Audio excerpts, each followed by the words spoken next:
اعوذ باللہ من الشیطان الرجیم بسم اللہ الرحمن الرحیم الزانی لا ينکح الا زانیۃ او مشرکہ والزانیۃ لا ينکحها الا زان او مشرک وحرم ذلک علی المؤمنین۔ زانی آدمی کے ساتھ زانی آدمی نکاح نہیں کرتا ہے مگر زانی عورت کے ساتھ یا مشرکہ عورت کے ساتھ، اور زانی عورت سے کوئی نکاح نہیں کرے گا مگر زنا کرنے والا مرد یا شرک کرنے والا مرد۔ وحرم ذلک علی المؤمنین، اور مومنوں کے اوپر یہ کام حرام ہے۔ یہ سورہ نور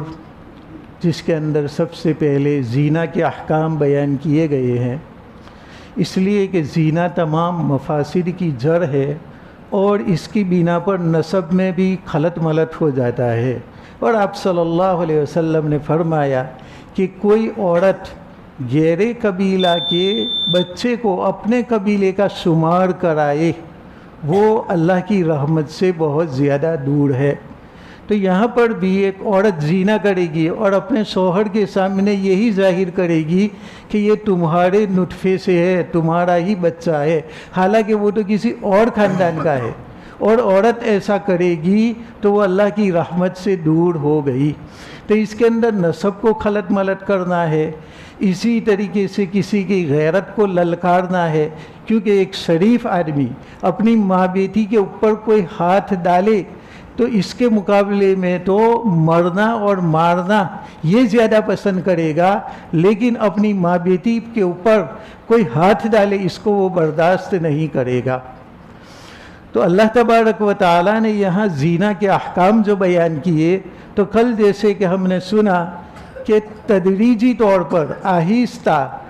آہستہ 3 مرتبہ کے اندر زنا کی سزا بتلائی گئی۔ پہلی مرتبہ تو وہی تھا کہ ان کو گھروں میں قید کر لو، 4 گواہ سے اگر ثابت ہو جائے تو ان کو اپنے گھروں کے اندر قید کر لو اور کچھ تکلیف دو، یعنی اس کو یا تو بولنے کے ذریعہ یا کچھ مارنے کے ذریعہ ان کو تکلیف پہنچانا ہے تاکہ کوئی دوسرا آدمی ایسا نہ کرے اور وہ بھی سنور جائے۔ اور دوسری مرتبہ یہ آیت نازل ہوئی الزانیۃ والزانی فاجلدوا کل واحد منہما 100 جلدہ، کہ زانی چاہے مرد ہو چاہے عورت ہو ان کو 100 کوڑے لگاؤ۔ اور تیسرا مرحلہ اس آیت کی تفسیر و تشریح، کہ اس آیت کی تفسیر میں آپ صلی اللہ علیہ وسلم نے بتلایا کہ اللہ تبارک و تعالیٰ نے جو وعدہ کیا تھا کہ ان کو گھروں میں قید کر لو، یہ اللہ ان کے لیے کوئی راستہ نکالے گا، تو اللہ نے یہ راستہ نکال دیا۔ اور آپ نے فرمایا کہ کنوارا مرد اور کنواری عورت ہو تو ایسی صورت میں 100 کوڑے، اور اگر شادی شدہ مرد اور شادی شدہ عورت ہو تو ایسی صورت کے اندر اس کو سنگسار کیا جائے گا۔ اور اگر ان میں سے ایک شادی شدہ ہے اور ایک شادی شدہ نہیں ہے تو جس کی شادی نہیں ہوئی چاہے مرد ہو یا عورت ان کو کوڑے لگیں گے، 100 کوڑے، اور جن کی شادی ہو چکی ہے چاہے وہ مرد ہو چاہے وہ عورت تو ان کو سنگسار کرنا ہے۔ تو اس طریقے سے 3 ادوار کے اندر اللہ تبارک و تعالیٰ نے زنا کی سزا کو بیان کیا۔ اب یہ بعد والی آیت میں فرمایا کہ کوئی زنا کرنے والا مرد یا تو زانیہ عورت سے نکاح کرے گا یا مشرکہ عورت سے نکاح کرے گا۔ زانی کو چونکہ رغبت ہے اپنی خواہش پوری کرنے کی، وہ نکاح کو سنت طریقے کے اوپر کرنا نہیں چاہتا، کہ سنت طریقہ میں نیت ہوتی ہے کہ شادی کرنا چونکہ ہمارے نبی صلی اللہ علیہ وسلم کی سنت ہے، اور تمام انبیاء کرام نے شادی کو سنت بتلایا ہے، تو یہ تو انبیاء کا طریق ہے، اور اس کے ذریعہ اپنی نظروں کی حفاظت کرنا ہے اور اپنی فرجین یعنی جو اعضائے مستورہ ہے ان کی حفاظت کرنا ہے۔ تو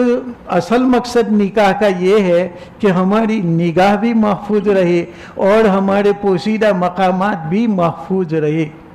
لیکن زانی کو تو فقط اپنا پانی نکالنا منظور ہوتا ہے، کسی طریقے سے لذت حاصل کرنا اس کو مطلوب ہوتا ہے، اس لیے وہ نکاح کرے گا تو یا تو زانیہ عورت سے نکاح کرے گا، یا اگر زانیہ عورت مسلمان نہیں ملی تو مشرک عورت سے بھی نکاح کرے گا۔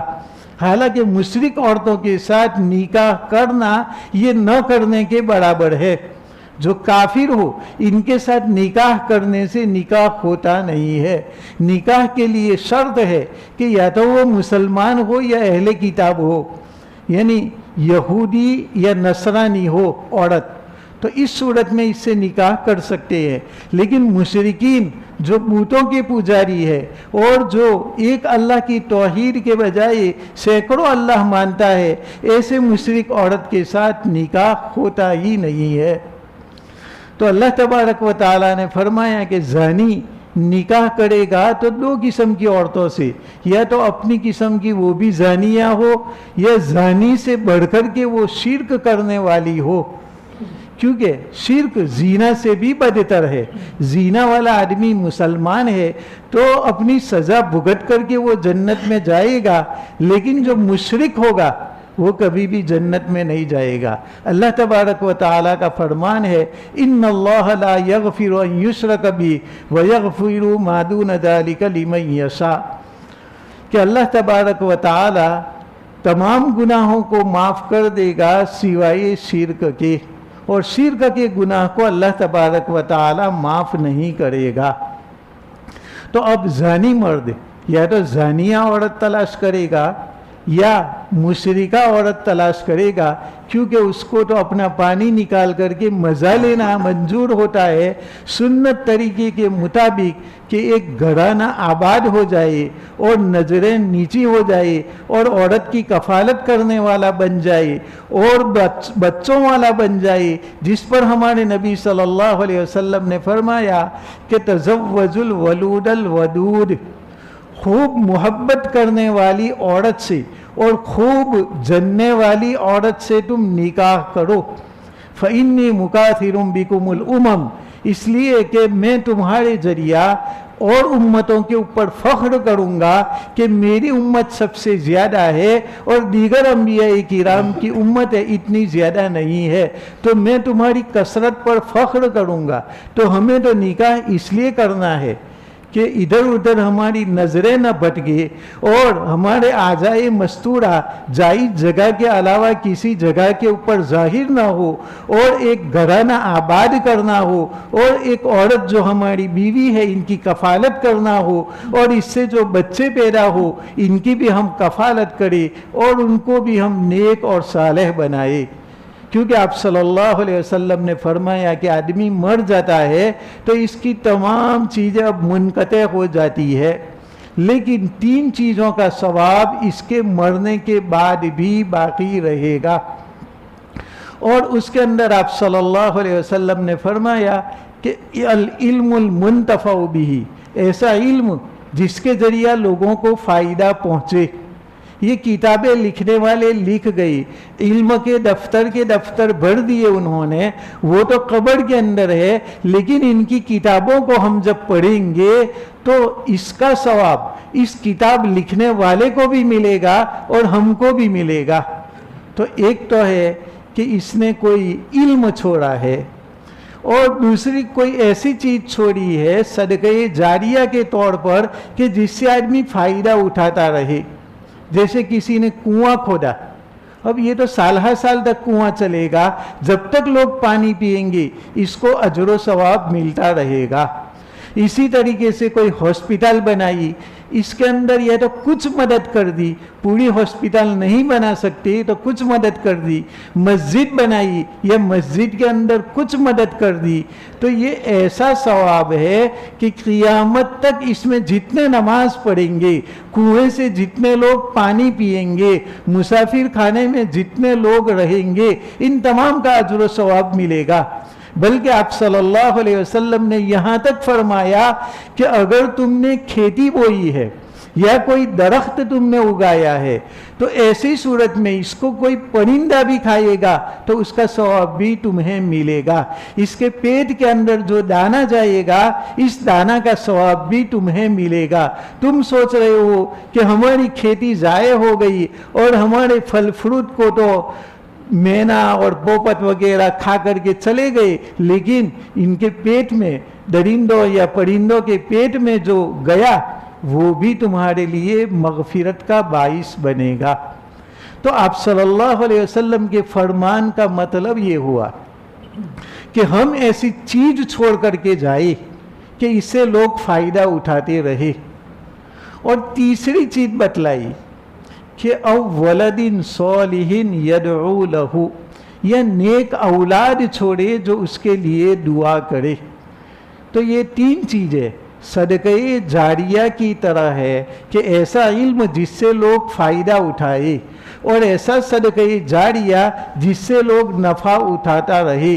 اور ایسی اولاد جو کہ نیک اور صالح ہو.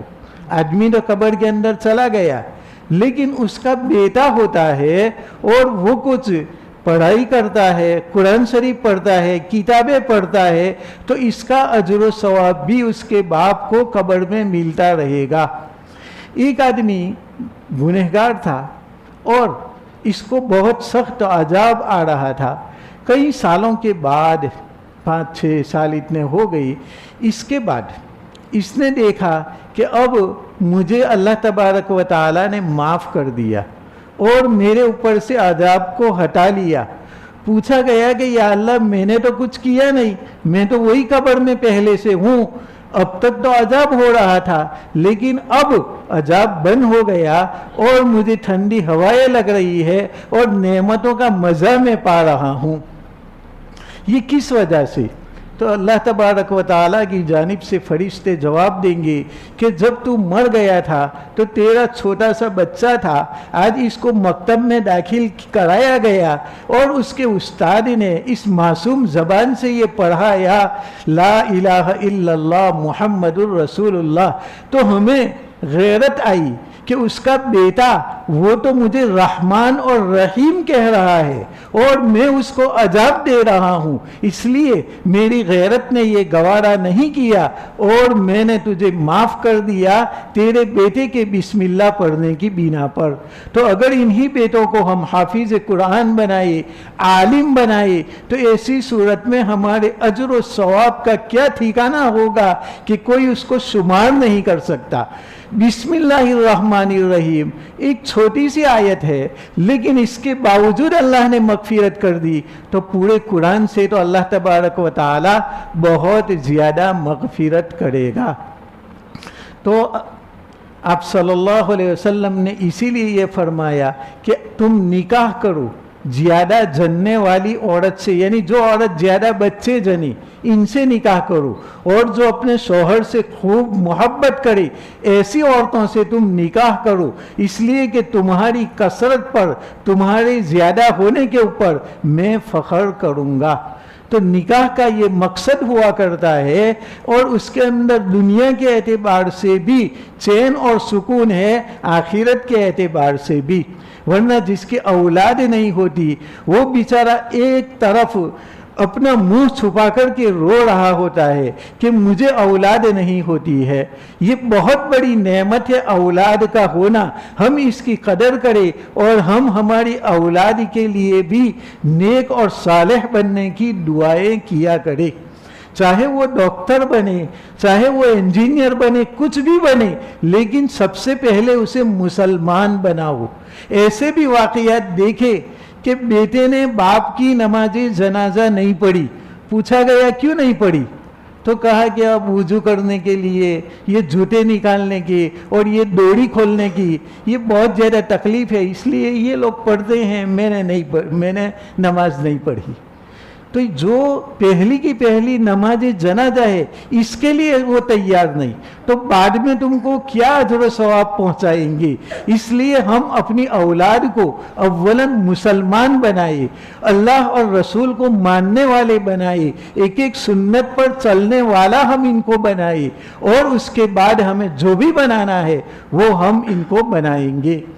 تو آپ صلی اللہ علیہ وسلم نے یہ نکاح کے مقاصد بتلائی کہ نیک اور صالح اولاد پیدا ہو، گھر کے اندر سکون کا انتظام ہو، اور عورت جو کہ ایک نازک صنف ہے اس عورت کی تم پرورش کرو، اس لیے کہ ویسے تو کوئی آدمی کسی عورت کو نہیں کھلائے گا، لیکن اس کی بیوی ہے اس بنا پر وہ کھلائے گا۔ تو جو ایک عورت کما نہیں سکتی اس کے لیے تم نے راستہ کھول دیا، اور تمہارے ننھے ننھے بچے ہیں اس کو تم ویسے تو نہیں کھلاؤ گے، لیکن میں نے تمہارے پاس پہنچا دیا تمہارا بیٹا یا بیٹی بنا کر کے، تو اب تم ان کے اچھی طریقے سے پرورش کرو گے، اور ایک معاشرہ جو کہ نیک اور صالح ہے اس کے ذریعہ وجود میں آئے گا۔ اس لیے نکاح کے اوپر ترغیب دی ہے، اور آپ صلی اللہ علیہ وسلم نے فرمایا نکاح من سنتی، کہ نکاح میری سنت ہے، اور ایک روایت میں فمن رغب عن سنتی فلیس منی، جو میری سنت سے اعراض کرے گا وہ مجھ میں سے نہیں ہے، وہ سچا اور پکا مسلمان نہیں ہے۔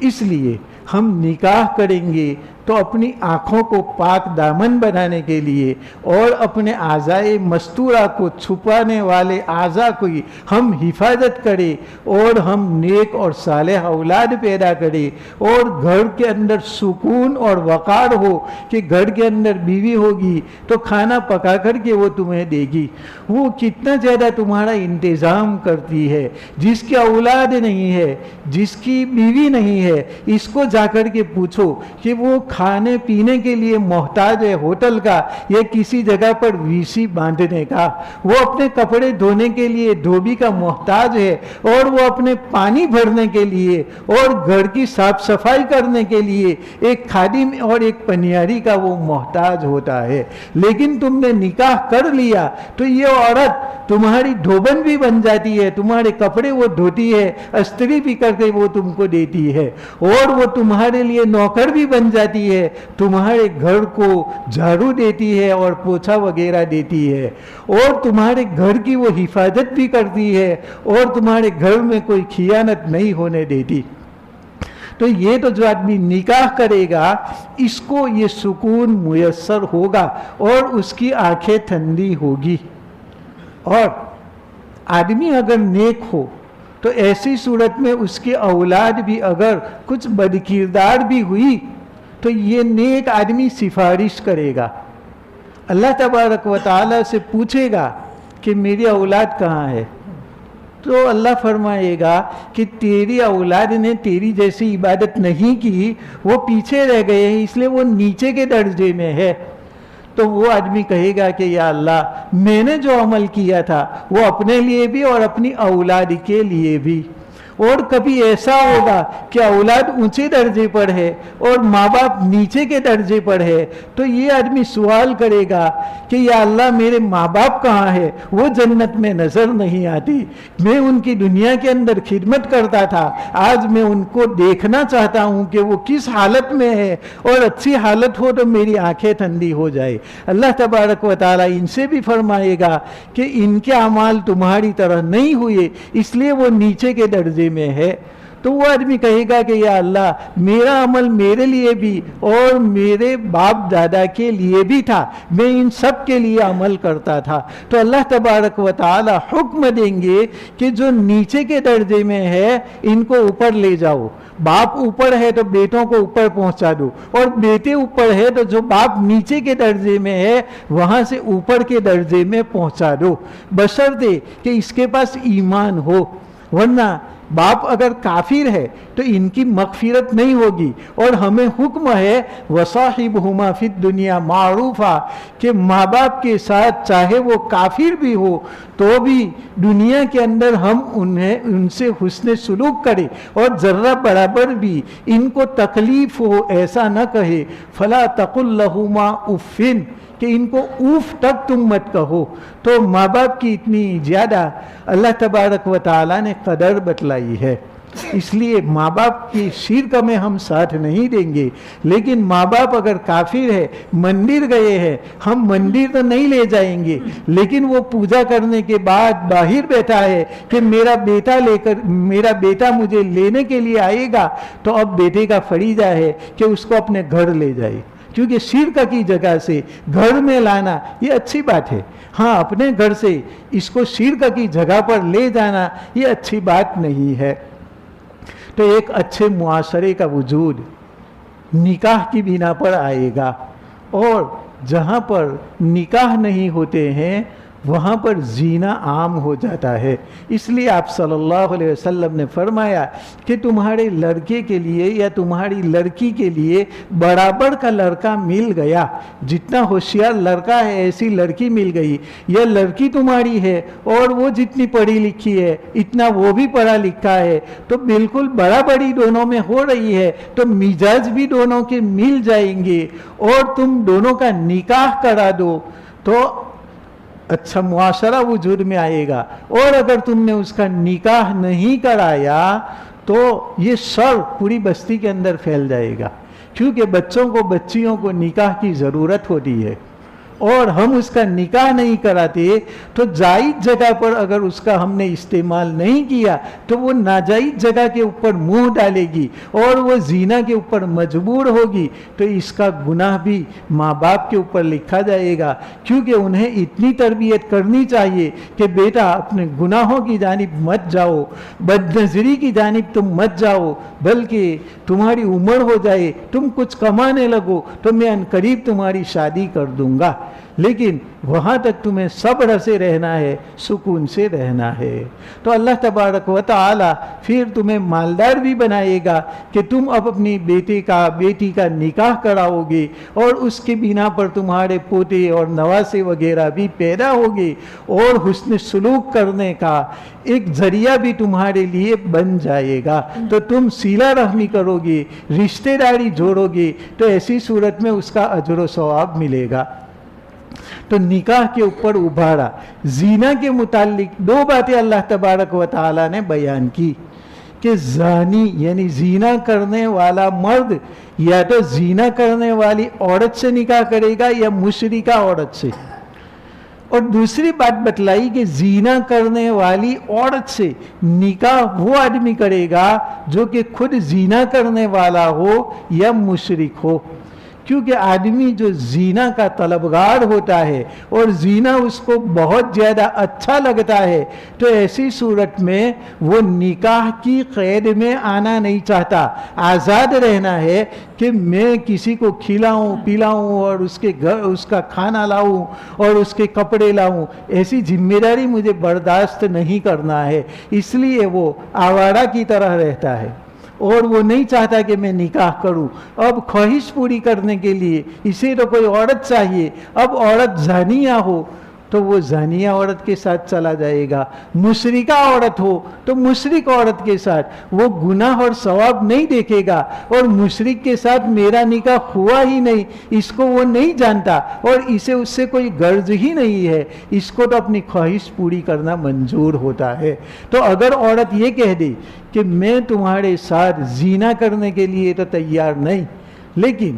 میں تیار ہوں نکاح کے اوپر تاکہ تم اپنے پاس مجھے رکھو، تو عورت نے یہ جو شرط لگا دی اس کی بنا پر اب زانی مرد زانی عورت سے نکاح کرے گا، ورنہ پاک دامن بننے کے لیے تو وہ پاک دامن عورت سے نکاح کرتا۔ اسی طریقے سے زانیہ عورت اس کو تو زنا ہی مطلوب ہے، تو اب اس کے ساتھ نکاح کرنے کے لیے کوئی پاک دامن آدمی تیار نہیں ہوگا، کیونکہ کسی کو بھی پسند نہیں ہے کہ ہماری بیوی دوسرے کے ساتھ زنا کرے، کون پسند کرے گا؟ کسی کی بھی غیرت برداشت نہیں کرے گی، نہ اپنی ماں کے بارے میں، نہ اپنی اولاد کے بارے میں، نہ اپنی بیوی کے بارے میں، بلکہ آپ صلی اللہ علیہ وسلم نے اسے دیوس بتلایا کہ جس آدمی کے سامنے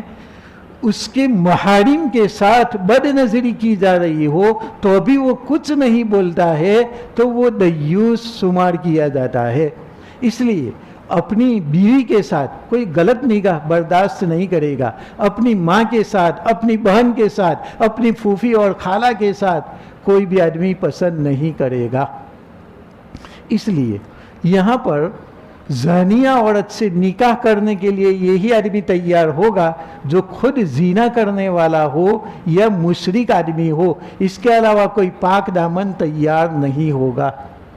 ہاں کہیں ایسا اتفاق ہو جاتا ہے کہ پاک دامن مرد ہے اور زانی سے نکاح ہو گیا، یا زینا کرنے والا مرد ہے اور زانیہ عورت سے نکاح ہو گیا، تو یہ نکاح تو قابل اعتبار سمجھا جائے گا اور یہ نکاح ہی سمجھا جائے گا، لیکن آیت کی وعید میں اس وقت داخل ہوگا کہ نکاح کے بعد بھی اس زانیہ عورت سے ہم راضی ہے کہ تو بھلے زینا کر، میرے نکاح میں تو ایسے ہی رہے گی۔ تو ایسی صورت کے اندر یہ زانیہ عورت ہے وہ اس کو بھی لے ڈوبے گی اور اس کو بھی گناہوں کے سمندر میں ڈال دے گی۔ اس لیے اگر پاک دامن آدمی اتفاق سے نکاح کرتا ہے اور ایسا ہو گیا کہ زانیہ عورت اس کے ہتھے چڑھ گئی، تو ایسی صورت کے اندر اگر وہ برداشت کر سکتا ہے تو برداشت کر لے اور اس کے اخلاق کی تربیت کرے اور تربیت کر کے اس کو بھی پاک دامن بنائے۔ اسی طریقے سے پاک دامن عورت ہو اور اس کا شوہر زانی ہو تو وہ راضی نہ رہے اس شوہر سے، بلکہ اس کو ٹوکے اور اس کو روکے کہ تم اس طریقے سے زنا نہیں کر سکتے، تم میرے شوہر ہو ایسا کہنے میں بھی مجھے تو حیا آئے گی کیونکہ تم تو مشہور ہو گئے ہو زنا کے اندر۔ تو عورت پاک دامن ہو تو وہ زانی مرد کو روکے، تو اس صورت میں تو کوئی حرج نہیں ہے، لیکن زنا پر راضی رہا مرد یا زنا پر راضی رہی عورت کہ عورت اپنے شوہر کے اوپر راضی ہے کہ بھلے وہ زنا کرے، اسی طریقے سے مرد اپنی بیوی سے راضی ہے کہ بھلے وہ زنا کرے، تو یہ گناہ کا سبب ہے، گناہ عظیم ہے۔ اللہ تبارک و تعالیٰ نے تو فرمایا کہ زانی مرد زانیہ یا مشرکہ سے نکاح کرے گا، اور زانیہ عورت سے نکاح کرنے والا یا تو زانی ہوگا یا مشرک ہوگا۔ کند جنس باہم جنس پرواز، کبوتر با کبوتر باز با باز، کہ ہم جنس ساتھ میں پرواز کرتے ہیں۔ چڑیوں کا بھی ایک جتھا ہوتا ہے، ساتھ ساتھ یہ تمام نکلتے ہیں، مینا کا بھی ایک جتھا ہوتا ہے، اور کوے بھی جو ہے ان کا بھی ایک جتھا ہوا کرتا ہے اور یہ جتھے کے اندر اڑتے ہیں۔ تو یہ جنس کی جانب مائل ہوتی ہے۔ تو پاک دامن ہونا ایک اور جنس ہے اور زانیہ ہونا ایک اور جنس ہے۔ تو پاک دامن اپنی جنس پاک دامن کو پسند کرے گا، اور جو زینہ کار ہوگا وہ اپنی جنس زینہ کار کو پسند کرے گا۔ اس لیے اللہ تبارک و تعالیٰ نے یہ اکثر و بیشتر کے اعتبار سے فرمایا کہ زانی آدمی کا نکاح کے لیے تو یا تو زانیہ عورت ہوگی یا مشرکہ عورت ہوگی، پاک دامن عورت اس کو ملے گی نہیں، اکا دکا واقعے کے علاوہ زیادہ تر ایسا ہی ہوتا ہے۔ اور زانیہ عورت ہے تو اس کو زانی یا مشرک مرد ہی ملے گا، کوئی پاک دامن مرد ملے گا نہیں۔ تو یہ آیت تجربہ اور مشاہدہ کے اعتبار سے یہ حکم بتلا رہی ہے کہ زانی اور زانیہ دونوں ایک گروپ کے ہیں، انہی کا آپس میں نکاح ہوگا۔ یہ اکثر و بیشتر کے اعتبار سے کہا گیا، اور لوگوں میں معروف یہی ہے اور لوگوں کے اندر شہرت بھی اسی کی ہے کہ جیسا آدمی ہوگا اسی طرح کی بیوی کو یا اسی طرح کے شوہر کو وہ پسند کرے گا۔ ہم جیسا خوراک کھائیں گے ایسی ڈکار آئے گی، اچھا خوراک کھائیں گے تو ڈکار بھی اچھی ہوگی، اور اگر باسی خوراک کھایا ہے تو ڈکار بھی باسی نکلے گی۔ اسی طریقے سے ہم اگر پاک دامن ہے تو ہماری بیوی بھی ہم کو پاک دامن ملے گی، اور عورت پاک دامن ہے تو اس کو شوہر بھی پاک دامن ملے گا۔ یہاں پر دراصل ایک صحابی رضی اللہ تعالیٰ عنہ جن کا نام حضرت مرثد رضی اللہ تعالیٰ عنہ، میم را فا اور دال، تو حضرت مرثد رضی اللہ تعالیٰ عنہ وہ مدینہ سے مکہ آتے تھے، اور کافروں نے جو مسلمان لوگوں کو قید کر دیا تھا تو یہ چوری چھپے سے اس کے گھر میں چلے جاتے اور ان کو قید سے چھڑا لاتے۔ ان کا بس یہی کام تھا، بہت ہمت والے تھے، اس لیے کسی کی بھی طرح گھر میں گھس جاتے اور اس قیدی کو چھڑا کر کے وہ واپس لے جاتے۔ ایک مرتبہ اسی لیے وہ ایک باغ کے پاس گئے مکہ مکرمہ کے نزدیک کہ باغ کی دیوار سے چھپتا چھپاتا میں اس گھر میں چلا جاؤں جہاں پر ایک مسلمان قید ہے۔ اب وہ دیوار سے جب چھلانگ لگا رہے ہیں اور دیوار کے سائے میں آ گئی تو ایک عورت تھی بدکار فاحشہ عورت، اور اس کا نام ایناق تھا۔ اب ایناق نے دیکھ لیا کہ کوئی پرچھائی مجھے نظر آئی اور وہ تھی بدکار، اس بنا پر راتوں کو بھی تنہا گھوما کرتی تھی، تو انہوں نے دیکھا تو لگا کہ یہ مرصد ہے، پوچھا کہ تم مرصد ہو؟ حضرت مرصد رضی اللہ تعالیٰ عنہ نے فرمایا کہ جی ہاں میں مرصد ہوں۔ تو اس عورت نے ان کو پھسلایا کہ چلو آج تم یہاں پر آ گئے تو میرے گھر پر رات گزاریں گے اور ہم مستی اور طوفان کریں گے۔ حضرت مرصد رضی اللہ تعالیٰ عنہ نے فرمایا کہ ایناق تمہیں معلوم بھی ہے میں تو ایک نبی کا کلمہ پڑھ چکا ہوں اور اس نبی نے ہم کو زنا سے روکا ہے، اس بنا پر میں زنا نہیں کر سکتا، نکاح ہو جائے تو اور بات ہے، تو پرانے جو تعلقات تھے اس کو اب بھول جاؤ، اب میں زنا کرنے والا نہیں ہوں۔ اور جب یہ سنا تو اس عورت نے شور مچایا کہ تمہارے گھروں میں سے جو چور چلا جاتا ہے اس کو لینے والا یہ مرصد ہے، اس کو پکڑو۔ حضرت مرصد فرماتے ہیں کہ 8 آدمیوں نے میرا پیچھا کیا اور میں مٹھیاں بند کر کے ایک غار کے اندر چھپ گیا، اور یہ لوگ میرا پیچھا کرتے کرتے غار کے قریب آ گئے، یہاں تک کہ انہوں نے وہاں پر پیشاب کیا تو ان کے چھینٹے میرے سر کے اوپر بھی گر رہے تھے، تو میں اتنا قریب تھا لیکن اللہ تبارک و تعالیٰ نے ان کی آنکھیں بند کر دی، اس بنا پر وہ مجھے نہیں دیکھ سکے۔ اور پھر تھوڑی دیر کے بعد میں نے دیکھا کہ وہ چلے گئے اور وہ سو گئے ہوں گے، تو اب ان کے گھر میں جاؤں اور وہاں سے جو مسلمان قیدی تھے زنجیروں میں جکڑے ہوئے ان کو یہ کمر پر اٹھا کر کے لائے اور بہت زیادہ دور تک چلے، اور پھر انہوں نے ان کی زنجیریں کاٹ دی اور ان کو آزاد کر دیا اور کہا کہ چلو اب ہم مدینہ جائیں گے۔ مدینہ جا کر کے ان کو سب سے پہلے اسی سوال کرنے کی ضرورت پیش آئی کہ مجھے ایناق بہت زیادہ پسند ہے، لیکن وہ تو فاحشہ تھی، وہ تو بدکار اور بازاری عورت تھی، لیکن پہلے سے اس کا تعلق تھا تو وہ پرانے تعلقات یاد آ گئی، لیکن مسلمان بھی پکے تھے، اس لیے انہوں نے آپ صلی اللہ علیہ وسلم سے پوچھا کہ یا رسول اللہ کیا میں ایناق سے نکاح کر سکتا ہوں؟ اور آپ تو جانتے ہو کہ وہ ایسی عورت ہے۔ آپ صلی اللہ علیہ وسلم خاموش رہے، کیا جواب دے، وحی کے انتظار میں تھے، اور اللہ تبارک و تعالیٰ نے یہ آیت نازل فرمائی کہ زانی آدمی زانیہ سے نکاح کرے گا اور زانیہ عورت سے زانی یا مشرک ہی نکاح کرے گا۔ جب یہ آیت نازل ہوئی تو آپ صلی اللہ علیہ وسلم نے مرصد رضی اللہ تعالیٰ عنہ کو بلایا اور بلانے کے بعد فرمایا کہ تم اس سے نکاح نہیں کر سکتے، اس لیے کہ وہ مشرکہ بھی ہے اور وہ زانیہ بھی ہے، تو کوئی پاک دامن مرد اس کو پسند کرے گا نہیں۔ زمانہ جاہلیت میں جو ہو چکا سو ہو چکا، لیکن اب اسلام لانے کے بعد اس زنا کی اجازت نہیں ہے۔ تو یہ آیت اللہ تبارک و تعالیٰ نے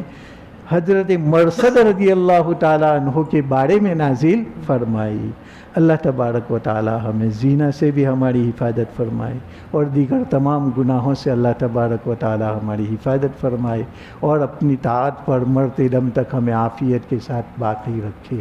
آمین۔